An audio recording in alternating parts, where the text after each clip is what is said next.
Seorang ibu di usia 65 tahun mengorbankan seluruh tabungan hidupnya, sekitar 450 juta rupiah, untuk membelikan rumah kecil sederhana di Bekasi sebagai mahar pernikahan untuk anak perempuannya. Ia tidak berharap balasan, hanya ingin sang anak setelah menikah tetap punya pegangan hidup, punya pilihan, punya jalan pulang. Calon menantu berkata, "Bunda, tenang saja, urusan renovasi semua sudah saya atur." Dengan yakin, dengan nada penuh janji. Sang ibu tidak membantah. Ia hanya diam dan mengamati. Sampai hari itu tiba, ketika ia datang melihat rumah yang dibelinya dengan hasil keringatnya sendiri. Lalu mendengar satu kalimat dari pihak laki-laki yang membuatnya terdiam di ambang pintu. "Semua ruangan sudah saya atur." Ia hanya berdiri di depan pintu, melihat ke dalam satu persatu ruangan. Tanpa amarah, tanpa suara tinggi. Ia hanya berkata satu kalimat pendek, tapi kalimat itu cukup. Sang anak langsung berpaling, lalu dengan tenang berkata, "Ibu, pernikahan ini tidak jadi." Tak ada drama, tak ada air mata. Tapi diam itulah yang mengungkap segalanya. Apa yang sebenarnya dilihat sang ibu? Apa yang tersembunyi di balik rencana pernikahan yang tampak baik-baik saja? Selamat datang di channel Cahaya Usia Tua. Tekan subscribe dan like untuk mendukung kami berbagi tips hidup sehat dan bahagia di usia lanjut. Hari ini, kami akan berbagi kisah tentang bagaimana seorang ibu dengan ketenangan dan keikhlasan melindungi bukan hanya rumah, tapi seluruh masa depan anak perempuannya. Matahari pagi di bulan Juni menyinari halaman kecil rumah kami di Depok. 3 pot bunga anggrek putih mekar di pojok halaman. Daunnya berkilau kehijauan saat terkena cahaya. Aku duduk di kursi rotan dekat jendela, membuka lembar laporan tabungan dari Bank Syariah, menghitung kembali sisa uang pensiun. Usiaku 65 tahun. Tuakah? Mungkin menurut orang ya, tapi menurutku belum. Di usia ini, mengelola uang bukan lagi soal bisa atau tidak, tapi soal layak atau tidak. Untuk siapa dan apa tujuannya. Bulan lalu, aku mengalihkan hampir semua tabungan pensiun yang awalnya kupersiapkan untuk hari tua. Untuk satu hal, uang muka rumah kecil tipe 36 di pinggiran Bekasi, sekitar 490 juta rupiah. Semua aku daftarkan atas nama anakku Aisyah, sebagai bagian dari mahar dan perlindungan. Iya, bahkan sebelum bertemu calon besan, aku sudah beli rumah itu. Banyak teman berkata, "Bu Salma, zaman sekarang mana ada laki-laki mau hidup ditanggung perempuan? Kamu terlalu berani." Atau, "Aisyah sudah kerja, biarkan dia ambil KPR sendiri." Tapi hatiku sudah bulat. Rumah ini bukan untuk pamer, bukan untuk membuktikan aku ibu yang hebat. Tapi karena aku tahu dunia ini tidak selalu adil pada perempuan. Perempuan butuh pegangan, dan sebaik-baik pegangan adalah tempat tinggal yang berasal dari tangan ibunya sendiri. Aisyah, 33 tahun. Kerja sebagai analis keuangan di Jakarta Selatan. Gajinya cukup, tapi harga rumah jauh lebih cepat naik daripada gaji. Dia menabung hampir 3 tahun, baru terkumpul 40 juta. Cicilan pun berat jika hanya sendiri. Tapi bukan itu yang paling aku pikirkan. Aku tahu di dalam hatinya ada satu pertanyaan besar. Kalau suatu hari aku tidak bahagia dalam pernikahan, bisa pergi? Kalau tidak punya apa-apa, tentu tidak bisa. Tapi kalau dia punya rumah sendiri, dia tidak perlu bergantung. Tidak harus bertahan dalam air mata. Sebenarnya, rencana beli rumah ini baru muncul setelah Aisyah memperkenalkan calon suaminya, Fadli. Hari itu, dia mengajakku makan malam sepulang kerja. Dengan senyum tenang dia berkata, "Ibu, aku sedang dekat dengan seorang ikhwan. Kami sedang saling mengenal untuk pernikahan." Aku perhatikan, dia menyebutnya sedang mengenal, bukan sudah pasti. Aku tahu dia belum sepenuhnya yakin, tapi sudah serius. Fadli, 32 tahun. Asal Purwokerto, bekerja di perusahaan otomotif di Jakarta Barat. Anak pertama dari 3 bersaudara. Ayahnya meninggal saat dia SMA. Dibesarkan oleh ibunya sendirian. Aku mengangguk. Tapi di hati kecilku, aku tahu anak sulung dari keluarga besar sering menanggung banyak beban, tanggung jawab berlebih, tekanan ekonomi. Dan jika anakku menikah dengannya, apakah dia akan tetap punya suara? Aku tak mau Aisyah hanya jadi menantu yang selalu mengalah. Aku ingin dia tetap bisa jadi diri sendiri. Maka aku duduk menghitung tabungan, konsultasi ke ustazah pengajian, dan akhirnya memutuskan, aku ridho, asal anakku aman, asal dia tetap bisa memilih jalannya. Aku teringat saat dia kecil, setiap jatuh, dia akan menangis sambil lari ke arah rumah. Karena dia tahu, rumah selalu membuka pintu untuknya. Dan aku ingin, walau suatu hari dunia menjatuhkannya sekeras-kerasnya, dia masih punya rumah untuk kembali. Maka aku tak ragu lagi. Karena inilah bentuk seorang ibu. Bukan hanya untuk hari ini, tapi untuk selamanya. Aku memakai uang pensiun dari BPJS Ketenagakerjaan. Uang yang awalnya kutabung untuk usia 65 ke atas. Lalu kupakai untuk membeli rumah kecil ukuran 45 meter persegi. Usia bangunan sudah 10 tahun. Rumahnya terletak di daerah Ciputat Timur. Hanya 5 menit jalan kaki ke halte Transjakarta. Di ujung gang masih ada supermarket Lotte Mart, cukup ramai. Tapi lingkungan masih tenang. Aku lihat rumah ini sampai 3 kali. Baru berani memutuskan beli. Karena bagiku, ini bukan sekadar rumah. Ini adalah jalan keluar terakhir untuk anakku Tasya. Hari itu, setelah proses balik nama selesai, aku minta tolong agen properti untuk foto rumah yang masih kosong. Lalu kukirim ke Tasya lewat WhatsApp. Dia hanya membalas satu kalimat. "Ma, aku hampir menangis." Aku balas, "Nangis apa? Kamu juga bantu mama cukup banyak kok. Rumah ini nanti jadi sumber hidupmu, bukan sekadar mas kawin." Tapi yang tidak aku bilang padanya adalah, demi rumah ini, aku bahkan mengambil 20% dari dana pensiun yang seharusnya kugunakan perlahan mulai usia tua. Aku tidak menyesal, tapi aku sadar, mulai sekarang aku harus lebih hemat dalam segala hal. Malam itu, aku duduk di teras kecil rumah. Kupandangi buku catatan keuangan yang mulai kumodifikasi ulang. Kupikir kalau suatu hari nanti ada masalah, aku harus tinggalkan dokumen yang jelas tentang rumah ini milik siapa, uang siapa yang keluar berapa. Kalau ternyata hidup tak berjalan mulus, setidaknya anakku tidak kehilangan pijakan. Tapi semua itu tidak aku ceritakan ke Tasya. Karena sebagai ibu, seringkali kita melihat lebih jauh daripada anak-anak kita sendiri. Kita membaca tanda-tanda yang mereka belum siap hadapi. Yang aku katakan padanya hanyalah, kalau rumah sudah beres, kamu tenang saja pikirkan soal nikah. Mama sudah kasih yang paling nyata mama bisa kasih. Dia hanya menjawab pelan, tapi kalimat itu akan selalu aku ingat seumur hidup. "Ma, aku bukan takut menikah. Aku cuma takut kalau nggak punya jalan keluar. Tapi sekarang, aku sudah punya." Setelah menutup telepon, aku berdiri, ambil selang, menyiram anggrek yang sudah mulai mekar. Matahari sore hangat sekali hari itu. Hari Sabtu berikutnya, aku bersih-bersih halaman sejak siang. Lap pintu kayu 2 kali, putar bantal kursi rotan dan jemur di teras. Bukan untuk menyambut siapa-siapa secara berlebihan, tapi tubuh ini kadang lebih jujur dari mulut. Karena hari itu, aku akan bertemu calon menantu. Dan sebagai orang tua, harus tetap jaga wibawa. Jam 12.30 sore, sebuah mobil kecil berhenti di ujung gang. Tasya muncul, menggandeng seorang pemuda. Perawakannya sedang. Pakai kemeja putih bersih, celana panjang hitam rapi. Rambutnya disisir halus, terlalu rapi malah. Di tangannya, sekotak buah dan sebotol sirup Markisa dari Medan. Begitu masuk, dia langsung senyum. "Assalamualaikum Bu Salma. Pertama kali main ke rumah, kata mama saya nggak boleh datang tangan kosong." Aku tersenyum dan mengangguk. "Waalaikumsalam. Benar sekali, ibumu sopan. Silakan duduk." Namanya Faris, usia 32, asal dari kota Pekalongan. Kerja sebagai supervisor pemasaran di perusahaan logistik di Jakarta Barat. Dia menjelaskan sedikit tentang pekerjaannya, sambil sesekali menoleh ke Tasya. Senyumnya tenang, tidak berlebihan. Tasya dari dulu tidak mudah tertawa lepas. Tapi sore itu, aku lihat dia tersenyum kecil sambil mendengarkan Faris. Lembut, tenang. Hatiku tahu, dia sedang jatuh cinta. Makan malam itu aku masak menu sederhana. Ayam ungkep, sup jagung, tumis brokoli, dan satu panci kecil mie kuah jahe dan telur, favorit Tasya sejak kecil.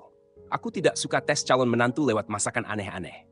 Yang aku lihat bukan seberapa banyak dia makan, tapi bagaimana dia bersikap saat makan biasa saja. Faris makan sopan, tapi tidak kaku. Sesekali bilang, "Supnya enak Bu, mirip buatan mama." Aku hanya tersenyum. Tapi hatiku mencatat. Saat makan aku tanya, "Kamu asli Pekalongan ya? Sekarang tinggal di mana?" "Saya tinggal sama ibu di rumah lama, dekat Masjid Al-Akbar. 3 kamar 1 lantai. Ayah saya sudah wafat waktu saya SMP. Ibu yang besarkan kami bertiga sendirian." Aku angguk pelan. "Adik-adikmu masih sekolah?" "Iya Bu, adik perempuan saya sedang ambil S2 di UGM. Adik laki-laki baru masuk hukum di Undip. Ibu sekarang kerja sebagai petugas kebersihan di kantor kelurahan. Tapi sudah ikut BPJS, kami nggak terlalu khawatir lagi." Aku tidak tanya lebih jauh. Tapi dalam hati, semua kutulis di lembaran pikiran seperti catatan keuangan. Karena aku tahu beban keluarganya belum selesai. Tanggung jawabnya masih banyak. Sesudah makan, Tasya masuk dapur cuci piring. Faris tidak ikut. Dia malah duduk tegak, siap. Seperti menunggu momen resmi. Benar saja. Dia berkata, "Bu Salma, saya tahu umur saya nggak muda lagi. Dan sejak kenal Tasya, saya baru sadar punya keluarga yang stabil itu jauh lebih penting daripada karir." Aku hanya tersenyum. tidak menanggapi. Dia melanjutkan, ibu saya itu orangnya sangat menghargai kenangan dan penuh perasaan. Kalau Allah izinkan ke depan, semoga keluarga kita bisa sering saling berkunjung. Ibu saya pandai sekali masak masakan khas Melayu. Nanti insya Allah undang ibu datang makan di rumah. Aku mengangguk pelan. Kata-katanya terdengar hangat dan penuh perhatian, tapi dalam hatiku terasa ada duri kecil yang menusuk. Kalau keluarga kita bisa sering berkunjung, kalau dipikir dari sisi lain, bukankah artinya juga keluarga dia akan mulai menjadi bagian dari rutinitas keluargaku? Aku menyeruput teh, tidak membalas ucapannya. Lalu dia menambahkan, sebenarnya ibu saya juga khawatir akan jadi beban. Tapi saya sudah bilang, meski nanti sudah menikah, saya tetap tinggal bersama keluarga. Saya dan adik akan bergantian menjaga ibu. Saat dia mengucapkannya, raut wajahnya sangat tenang, seolah-olah semua sudah diatur sejak awal. Bergantian menjaga, tinggal bersama adalah hal yang sepenuhnya wajar. Dia tidak bertanya apakah Tasya bisa menerima ini. Tidak juga menyebut, kalau nanti beli rumah, apakah akan tinggal sendiri? Apalagi soal keluarga kami. Apakah akan mudah saling mengunjungi? Aku tidak langsung mengambil keputusan. Tapi di saat itu, radar keibuanku mulai berbunyi. Bukan karena dia mengatakan sesuatu yang salah, tapi justru karena semuanya terdengar terlalu lancar, seolah dia hanya menunggu tanda tangan kami di akhir naskah yang sudah dia tulis sendiri. Tasya mengintip dari dapur. Mama, tehnya perlu dihangatkan lagi? Aku menggeleng sambil tersenyum. Dia kembali duduk di sampingku. Fahri tampaknya sangat menyukai halaman belakang ini, katanya. Nanti kalau bisa punya rumah seperti ini, saya ingin pelihara anjing. Maksudnya kucing? Hewan peliharaan. Mereka keluarga taat, jadi tak mungkin pelihara anjing di dalam rumah. Aku tak menanggapi. Hanya melirik keluar jendela, ke pohon kenanga yang sudah belasan tahun tumbuh di sana. Ingin rasanya bilang, kalau kamu menikah, yang akan memelihara itu Tasya, bukan kamu. Tapi aku tahan. Malam itu, sebelum pulang, Fahri kembali bersikap sopan. Bu, kalau nanti ada waktu, saya undang ibu ke Jakarta. Bisa sekalian lihat lingkungan kami di sana juga. Aku tak tersenyum. Insya Allah, lihat orangnya dulu sebelum lihat rumahnya ya. Dia seperti menangkap maknanya, tapi hanya membalas dengan senyum yang makin tulus. Begitu pintu tertutup, aku langsung ke dapur mencuci gelas teh. Suara air menutupi suara Tasya yang masih bercerita. Dalam hati aku bergumam, tak perlu terburu-buru, rumah ini ibu beli untuk jadi tempat pulangmu, bukan untuk dijadikan masjid dia. Baru beberapa hari setelah akad rumah selesai, Tasya memberitahuku, Mama, Fahri bilang urusan renovasi rumah biar dia yang urus. Aku agak bingung. Biar dia? Bukannya dia kerja juga sibuk? Iya, dia memang sibuk, tapi katanya nggak enak kalau semuanya ibu dan aku yang tangani. Kan ibu yang beli rumah, jadi dia ingin bantu supaya nggak merasa hanya diam saja. Aku meletakkan kwitansi yang sedang kuperiksa menatap Tasya. Lalu dia mau bantu bagaimana? Dia punya teman, arsitek interior. Katanya bisa bantu buat konsep gaya Skandinavia gitu. Anggarannya sekitar 50 juta. Kedengarannya ringan, aku belum langsung menolak, tapi dalam hati mulai waspada. 50 juta untuk renovasi seluruh rumah. 2 kamar, 1 ruang tamu, dapur, dan kamar mandi? Cukupkah? Beberapa hari kemudian Fahri sendiri meneleponku. Suaranya ramah dan penuh semangat. Bu, rumahnya sudah kami rancang. Insya Allah sekalian saja semua bagian diatur. Ibu tinggal santai, nggak perlu repot. Aku berpura-pura polos. Kalau semua kalian yang urus, uangnya gimana?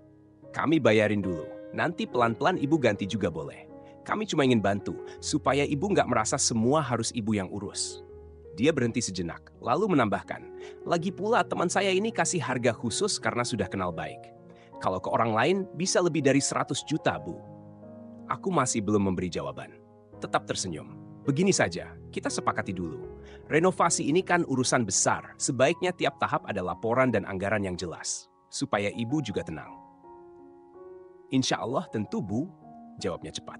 Saya akan buat daftar anggaran lengkap dan kirim foto tiap minggu. Tenang saja, Bu, kita ini sudah satu tim. Kalimatnya terdengar sungguh-sungguh. Bahkan aku sempat tergerak sedikit oleh nada kita satu tim itu. Tapi aku tahu menakar rasa. Siapa yang keluar lebih banyak, suaranya harus lebih didengar. Siapa yang kerja lebih banyak, tempatnya harus lebih dihargai. Dia boleh bantu, aku juga tak keberatan. Tapi semua harus jelas. Akhirnya aku tetapkan satu aturan. Setiap pencairan dana renovasi tidak boleh lebih dari 10 juta dan harus setelah laporan tahap selesai. Semua desain, bahan bangunan, dan anggaran harus aku lihat dulu. Fahri menyanggupi. Insya Allah Bu, nggak masalah. Tapi, masalah justru mulai dari kata nggak masalah itu. 2 minggu berlalu, aku belum lihat apa-apa. Tidak ada gambar desain, tidak ada anggaran, tidak ada foto progres. Aku sebenarnya ingin langsung menelepon Fahri, tapi khawatir terlihat seperti tidak percaya. Jadi aku bertanya pada Tasya dulu, renovasi sudah mulai? Kamu bilang kamar mandi dulu yang dibenahi ya? Tasya sedang makan, menjawab ringan. Sepertinya minggu ini mulai dibobok deh. Aku nggak terlalu tanya, katanya nanti kalau sudah selesai cat baru diajak kita lihat. Aku mengangguk pelan. Tapi hatiku makin terasa berat. Selama aku mengajar dulu, untuk tahu murid menyerahkan tugas atau tidak, aku tidak hanya dengar kata-katanya, aku lihat apakah mereka menghindari poin penting. Sekarang aku mulai memperhatikan setiap kata Fahri di telepon. Dan benar saja, dia tak pernah bilang kapan bisa lihat rumah langsung. Hanya bilang, nggak usah repot, kami urus semuanya. Nanti hasilnya pasti rapi dan berkesan. Waktu dia menelpon sore itu, nada suaranya terdengar sedikit letih dan entah, seperti ada rasa bersalah yang dia sembunyikan. Bunda, aku tahu Bunda pasti khawatir. Tapi sungguh, aku anggap rumah ini sebagai rumah masa depan kita. Aku serius, dan Bunda tenang saja, aku tidak akan sembarangan.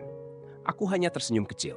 Kalau begitu, kirimkanlah fotonya ke Bunda, biar Bunda lihat sekarang keadaannya bagaimana. Dia menjawab cepat, iya, insya Allah besok aku kirim ya. Tapi keesokan harinya tak ada pesan, tak ada foto, tak ada kabar.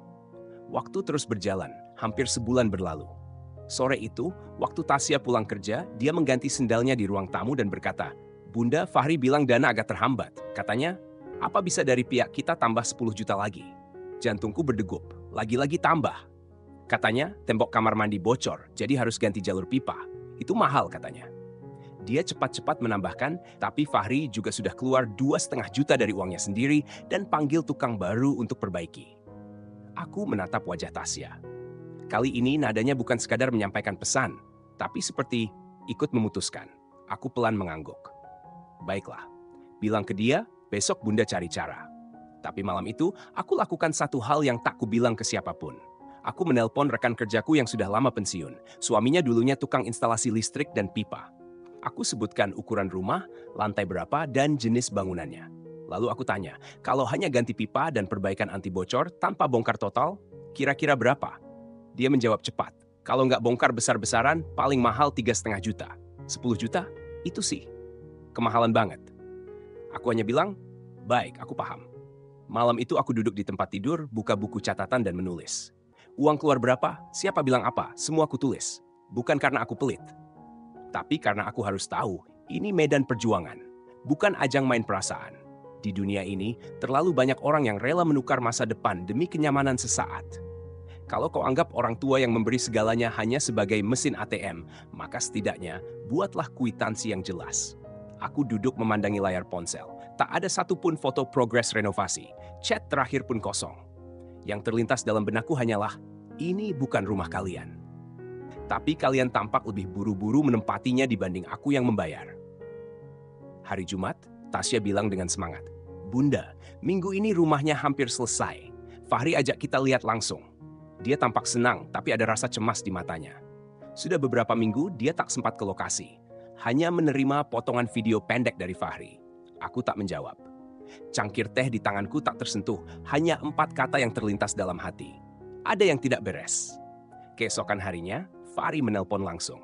Bu Zakia, minggu ini kita kumpul di rumah ya. Renovasinya sudah hampir jadi. Ibu harus lihat. Saya yakin ibu akan suka. Aku tersenyum. Tentu saja saya harus lihat. Bukankah ini rumah yang saya danai? Dia tertawa. Ah, Bu, ini rumah masa depan kita kan? Nada bicaranya mengalir begitu lancar, seolah-olah sudah dihafal. Aku mengakhiri panggilan itu, tapi hati terasa berat. Minggu pagi itu, aku pakai baju gamis lengan hijau gelap satu-satunya yang rapi tapi sederhana. Bukan takut kelihatan miskin, tapi takut terlihat terlalu seperti investor. Naik kereta dari Bandung ke Bekasi, lalu lanjut transportasi ke kawasan perumahan baru itu.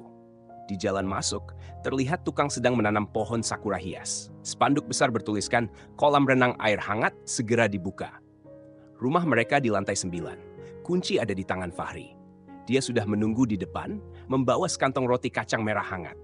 Bu, ini untuk teman minum teh nanti, katanya ramah. Senyum tulusnya begitu lancar, nyaris seperti sudah berlatih. Aku berhenti sebentar di depan pintu. Gagang pintu besi hitam matte. Area depan ditata pakai keramik motif batu abu gelap. Jelas ini bukan kerja tukang sembarangan.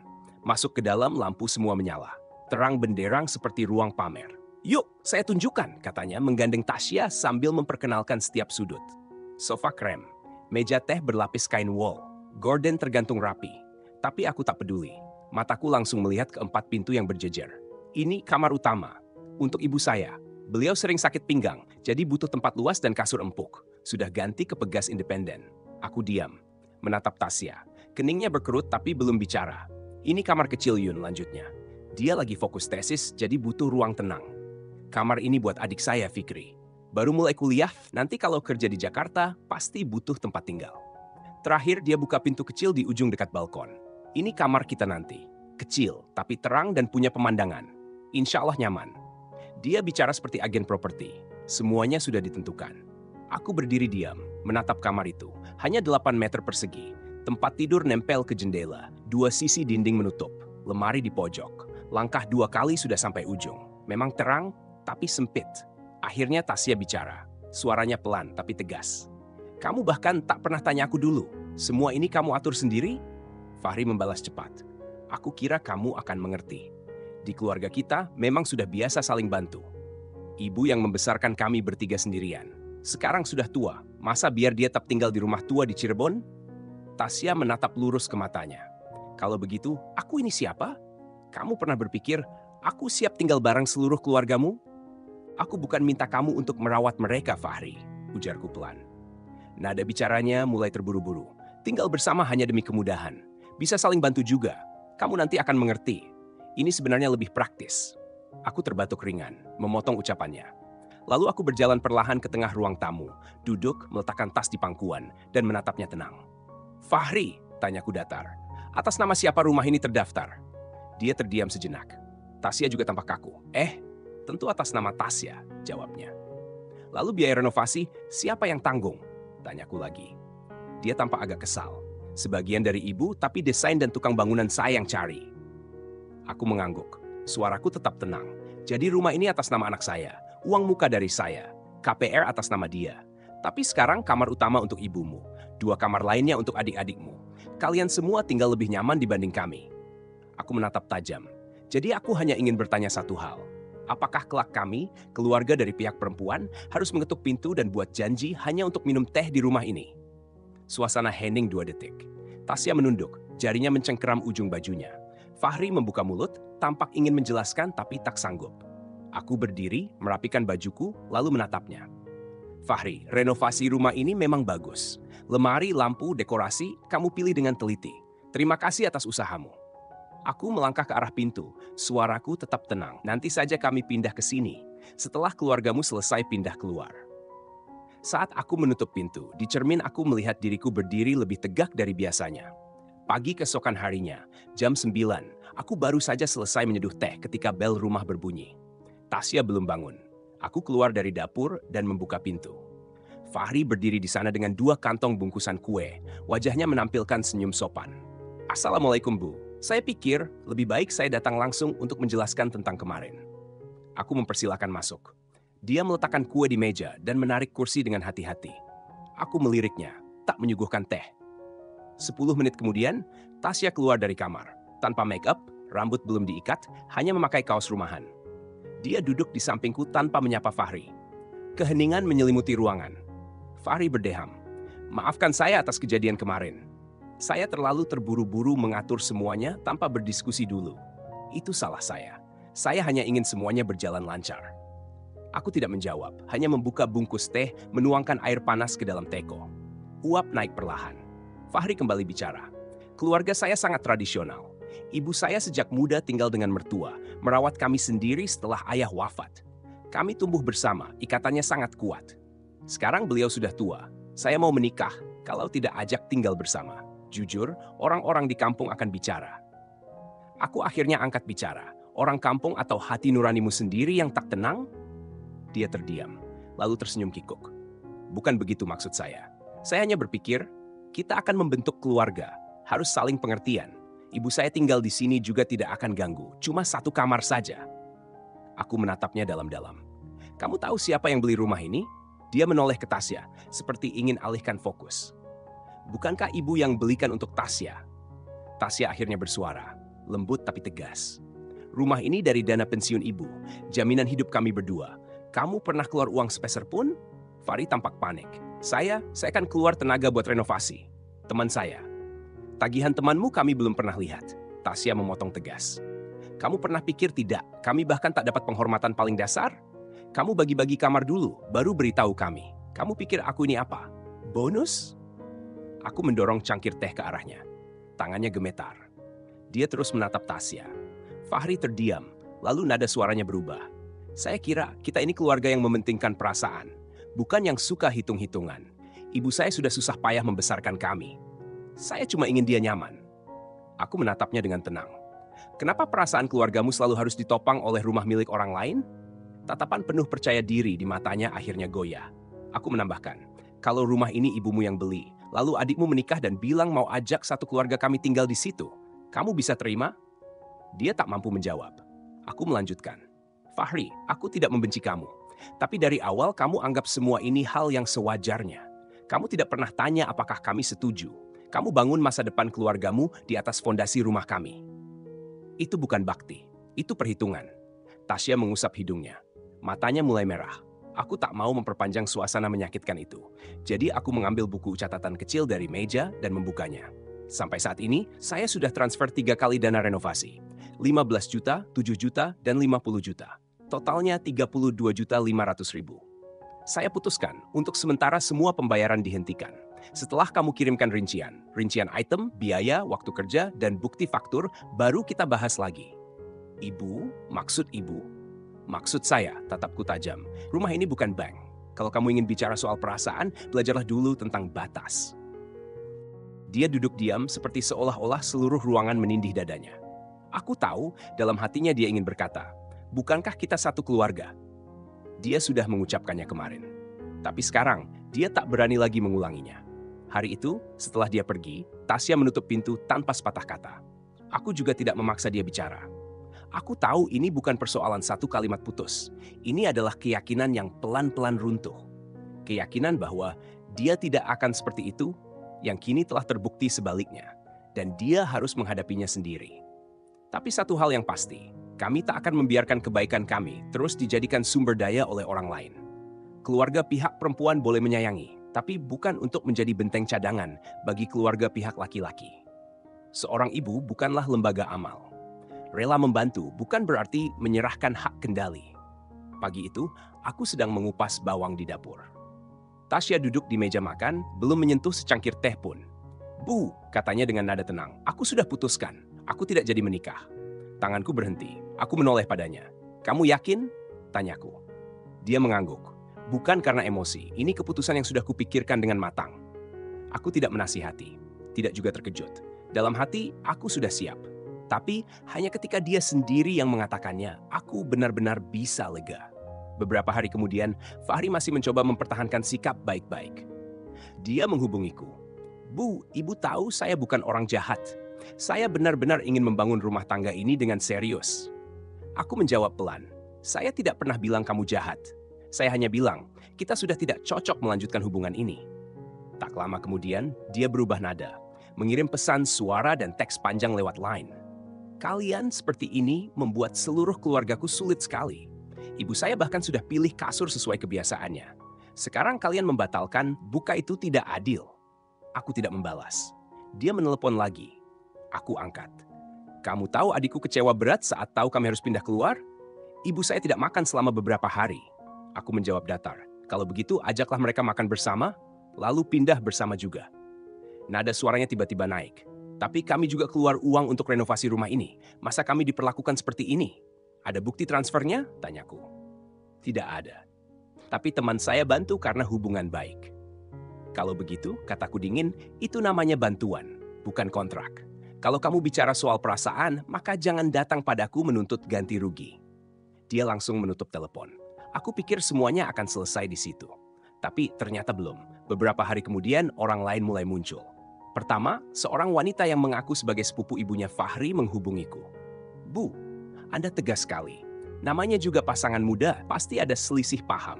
Sebagai orang tua, seharusnya ibu mendinginkan suasana, bukan memutuskan semuanya.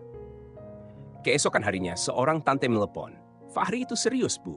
Lagi pula, anak ibu juga bukan putri bangsawan, tidak perlu terlalu pilih-pilih. Aku tidak membalas sebaris pun. Hanya setelah dia selesai bicara, aku menjawab, kami sedang membahas rumah yang sah secara hukum dan atas nama anak saya. Ini bukan pasar tradisional, tempat orang tawar-menawar barang. Lalu aku tutup telepon. Semua nomor itu aku tandai dan blokir. Tasya bertanya, Ibu, perlu lapor polisi? Aku menggeleng. Belum sampai tahap itu. Mereka hanya ingin memaksa kamu merasa bersalah lewat tekanan moral. Semakin mereka gelisah, semakin mereka sadar di mana kesalahan mereka. Akhirnya, penutup dari semua ini bukan datang dari mereka, melainkan dari momen tenang. Hanya aku dan Tasya duduk bersama, membuka semua catatan, memeriksa kembali semua transfer biaya renovasi satu persatu. Aku juga menghubungi kenalan lamaku, suami teman pensiun seorang dosen hukum keluarga.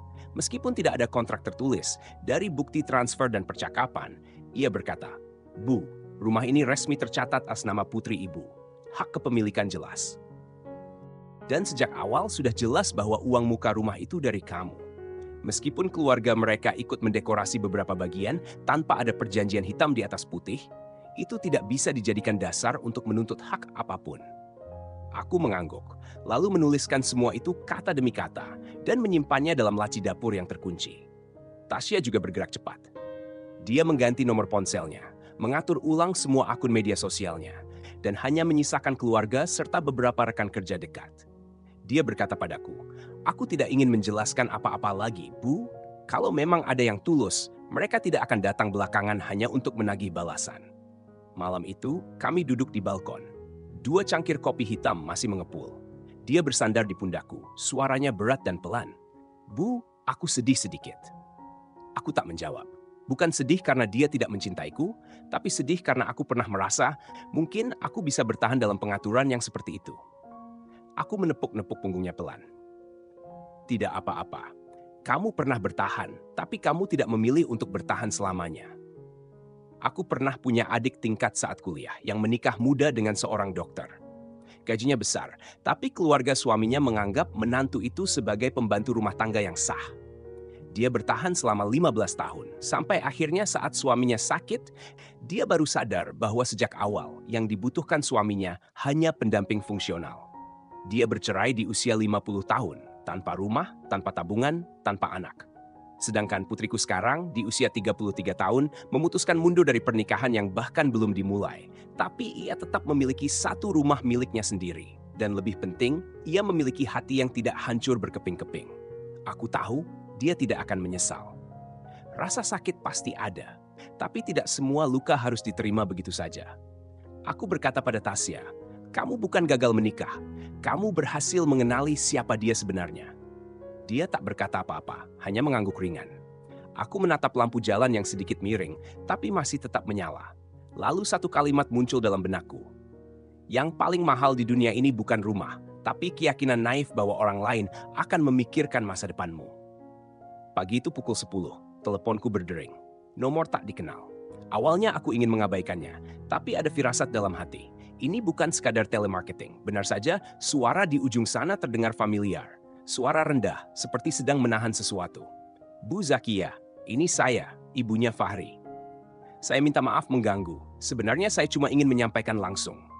Nada bicaranya sangat lembut dan terlatih, seperti sudah dipikirkan berkali-kali. Saya ini bukan orang yang mau ribut, tapi belakangan semuanya jadi tegang. Saya pikir, kalau bisa kita sebagai wanita bicara dari hati ke hati saja. Aku tidak menjawab.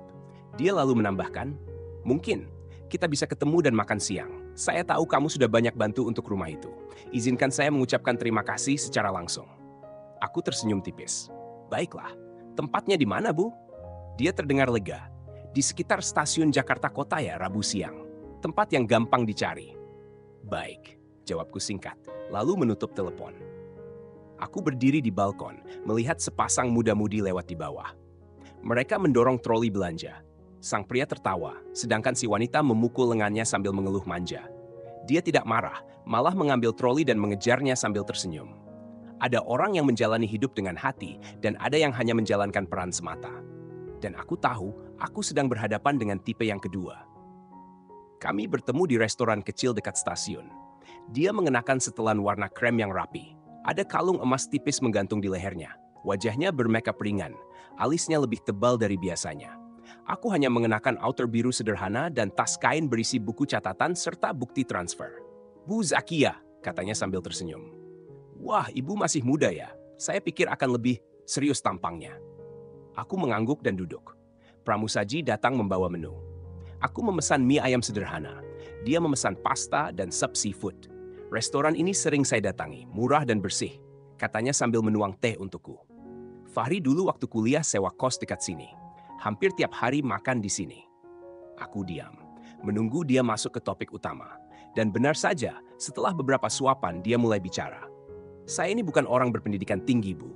Tapi anak-anak saya besarkan sendiri sejak suami meninggal. Berat sekali, saya sendiri urus 3 anak." Aku mengangguk. "Ibu luar biasa, tidak mudah." Dia menghela napas. "Itulah kenapa saya benar-benar sayang Tasya. Saya anggap dia seperti anak sendiri. Bukan soal rumah itu, tapi Fahri memang anaknya pendiam. Kadang tidak pandai menjelaskan, itu yang bikin banyak salah paham." Tasya memandang Fahri yang duduk diam di sampingnya. Matanya menatap lantai, sendu tapi tenang. Aku pikir, begini juga tidak apa-apa. Tidak harus penuh, tidak harus ramai. Asal hati tenang, itu cukup, ucapku pelan sambil menyendok sisa tahu dari mangkuk. Fahri mengangguk pelan. "Aku minta maaf, Tante. Karena semua ini, aku tidak cukup kuat melindungi dia. Tidak cukup bijak mengambil keputusan." Aku tersenyum tipis. "Nak, kadang yang kita perlukan bukan jadi kuat, tapi jadi jujur. Jujur bahwa ini bukan waktunya. Jujur bahwa kita belum siap menampung semua luka dengan niat yang setengah." Dia menunduk. Kedua tangannya meremas bungkus plastik kosong dari tas belanja kecilnya. "Aku tidak benci ibumu," kataku perlahan. "Aku hanya tidak ingin lagi menyebut kebaikan sebagai kewajiban. Di dunia ini, membantu orang itu berpahala, tapi memaksa orang menerima peran yang bukan haknya, itu yang membuat hati berat."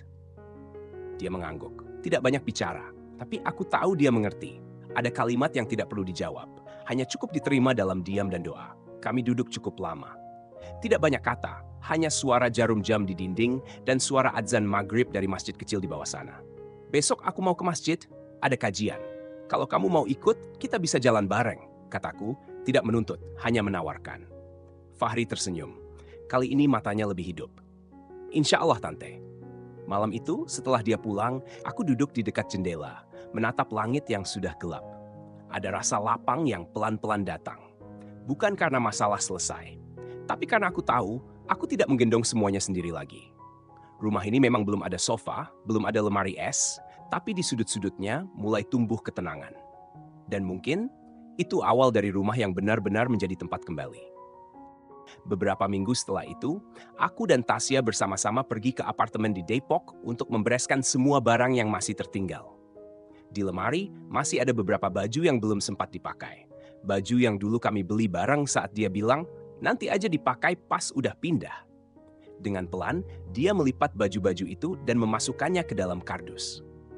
Aku tidak bertanya apakah dia merasa berat, aku hanya ikut menutup kardus dan membantu menempelkan label barang. Di balkon, tanaman lidah mertua dan sirih gading yang dulu dia tanam masih tumbuh hijau. Aku tanya, "Mau dibawa pulang ke rumah?" Dia menggeleng. "Biarin aja di sini. Kalau nanti ada penyewa baru, semoga mereka merasa rumah ini hidup, nggak terlalu sepi. Kami butuh 3 hari buat beresin semuanya." Hari terakhir, kami duduk sebentar di ruang tamu yang sudah kosong. Dia tiba-tiba tanya, "Ma, menurut Mama, rumah ini bakal ngerasa kesepian nggak?" Aku senyum. Yang bisa ngerasa sepi itu bukan rumah, sayang, tapi manusia. Dan kamu sekarang, kamu bukan lagi orang yang ngumpet di dalam rumah. Dia angguk pelan, matanya tenang. Saat itu aku tahu dia benar-benar udah siap melangkah. Bukan karena pengen lari, tapi karena dia tahu waktunya datang. Waktunya beresin luka dan lanjut hidup. Waktu kami turun ke bawah, dia berdiri sebentar di depan pintu. Nggak nangis, nggak bilang apa-apa. Cuma menoleh dan bisik pelan ke rumah itu. "Terima kasih ya, udah jagain aku selama ini." Kami serahkan kunci ke agen properti dan keluar dari gedung. Matahari sore terasa hangat, angin pelan meniup ujung kerudungnya. Di pinggir jalan, ada 2 anak kecil naik sepeda sambil tertawa. Bunyi bel sepeda mereka terdengar jelas, kayak suara hidup baru yang sedang menunggu. Di dalam mobil, dia duduk di samping jendela. nggak banyak bicara sepanjang jalan pulang. Tapi aku tahu dia nggak lagi sedih. Dia sedang diam, karena hatinya sedang menyusun langkah. Langkah yang bukan buat orang lain, tapi buat dirinya sendiri. Dan aku untuk pertama kalinya berhenti jadi ibu yang ingin melindungi segalanya. Sekarang aku cuma seseorang yang nyalain lampu dari kejauhan. Biar dia tahu, dia nggak pernah sendiri. Dalam cerita ini, nggak ada yang gagal. Cuma ada dua orang yang sama-sama belajar gimana cara melangkah dengan hati yang lapang. Kami baik-baik saja, cuma hidup dengan cara yang berbeda. Kami menutup lemari dengan rapat dan menempelkan label. Mengemas semua barang pribadi dengan rapi. Sofa ditutup dengan kain pelindung debu. Kulkas pun dicabut listriknya. Lampu-lampu kami bersihkan lalu diberi tanda. Di balkon kami menyeduh teh terakhir. Kursi yang kami duduki adalah bangku plastik pinjaman yang sederhana. Tasya meminum seteguk lalu berkata pelan, "Aku mungkin tidak akan sering kembali ke sini lagi, tapi aku tahu rumah ini tetap ada untukku." Aku mengangguk. Rumah itu seperti payung, bukan untuk kamu bawa terus, tapi untuk kamu tahu ada tempat berteduh saat hujan. Dia tersenyum kecil, lalu diam. Beberapa bulan kemudian, aku kembali ke ritme hidup di Jakarta. Aku mendaftar kursus di Universitas Komunitas dan membuka kelas baru dengan judul Keputusan-Keputusan Setelah Usia Parubaya. Di pertemuan pertama, para peserta adalah ibu-ibu berusia 50-an ke atas. Ada juga mantan perawat yang sudah pensiun dan seorang ketua pengurus apartemen yang sudah berusia 60 tahun. Aku mulai dari hal paling sederhana. Pernahkah kalian berpikir, ketika anak perempuan kalian menikah, apa yang sudah kalian siapkan? Bukan mahar, bukan juga barang bawaan, melainkan kendali hukum, surat kepemilikan rumah, dan keuangan. Mereka mendengarkan dengan serius, mencatat sambil mengangguk berulang kali.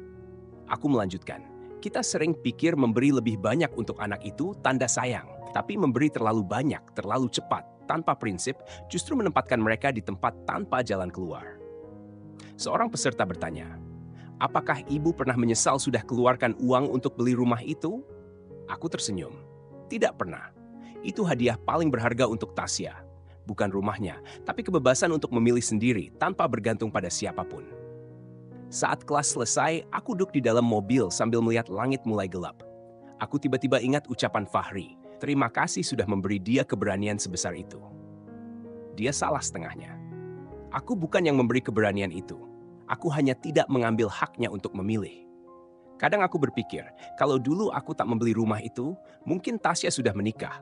Mungkin iya, tapi dia mungkin belum berani berkata tidak begitu cepat. Banyak perempuan di dunia ini terjebak di tempat yang salah karena mereka tak punya jalan keluar. Dan hal paling benar yang pernah aku lakukan seumur hidupku adalah menyediakan pintu keluar sebelum dia tersesat. Penyewa rumah itu adalah pasangan muda baru menikah yang buka kedai kopi di dekat situ. Kontraknya setahun dengan sewa 3 juta rupiah sebulan. Cukup buat bayar pajak dan biaya pengelolaan. Dan masih ada sisa buat investasi kecil-kecilan. Aku tidak bilang ke Tasya, tapi setiap bulan aku transfer uang dari sewa itu ke rekeningnya yang lain. Bukan karena dia perlu, tapi supaya dia tahu rumah itu selalu miliknya. Tidak akan hilang, hanya karena cinta datang dan pergi. Mungkin aku tidak kaya, belum pernah ke luar negeri, dan tidak punya tabungan besar. Tapi aku tahu aku sudah membantu anakku terhindar dari satu kesalahan besar yang mungkin bisa mengubah seluruh hidupnya. Hidupnya masih panjang, tapi aku yakin dia tidak akan takut salah langkah lagi karena dia sudah tahu kapan harus berhenti, mundur, dan berputar arah. Rumah itu masih ada, pintu selalu terbuka. Tapi kini dia belajar hanya masuk jika benar-benar ingin. Menurutmu, bagaimana keputusan Ibu Salma ini? Kalau kamu berada di posisi Ibu Tasya, apakah kamu akan langsung menolak aturan keluarga Fahri atau mundur sejenak untuk mencoba mencari titik temu? Setiap ibu pasti membawa beban tanggung jawab, perasaan, dan realita yang rumit. Ada yang bilang dia terlalu tegas, ada yang bilang dia terlalu sadar diri. Tapi kami ingin tahu, apa yang kamu lihat dari pengalaman ini? Pernahkah kamu khawatir tentang pernikahan anakmu? Bagaimana kamu menghadapi keputusan keluarga dan keuangan serupa? Komentar di bawah terbuka untuk diskusi. Bagikan pengalaman nyata kamu atau ceritakan bagaimana teman-temanmu menyelesaikan masalah serupa dan apa hasilnya. Satu kalimat dari kamu mungkin jadi jawaban yang sedang dicari orang lain. Tulis komentar kamu di bawah ya. Mari kita saling berbagi.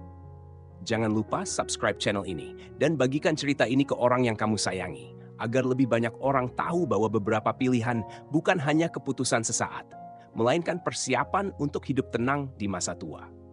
Terima kasih telah bersama kami di Cahaya Usia Tua. Sampai jumpa di kisah berikutnya.